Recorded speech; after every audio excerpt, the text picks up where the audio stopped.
ఈ టోర్నీలో వెస్టిండీస్పై సెంచరీ చేసి అందరి దృష్టిని ఆకర్షించాడు విరాట్ కోహ్లీ. విరాట్ కోహ్లీలోని ప్రతిభను గుర్తించి 2008 సీజన్కు గాను 12 లక్షలకు ఆర్సీబీ అతడిని తీసుకుంది.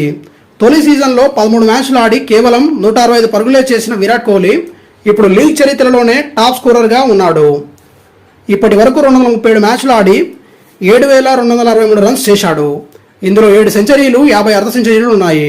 2013 సీజన్ ఆరంభానికి ముందు కెప్టెన్సీ పగ్గాలు అందుకున్నాడు. 2016లో జట్టును ఫైనల్కు తీసుకెళ్లినా విజేతగా నిలపలేకపోయాడు. కోహ్లీ 2021 సీజన్ తర్వాత సారథ్య బాధ్యతల నుంచి వైదొలిగాడు. ఐపీఎల్ చరిత్రలో ఆరంభ సీజన్ నుంచి ఒకే జట్టుకు ఆడిన ఏకైక క్రికెటర్గా కోహ్లీ కొనసాగుతున్నాడు. మరే ఆటగాడు కూడా ఇన్ని సీజన్లు ఒకే ఫ్రాంచైజీకి ఆడలేదు. అతడు ఐపీఎల్ ఆడినంత కాలం ఆర్సీబీకే ప్రాతినిధ్యం వహించే అవకాశం ఉంది.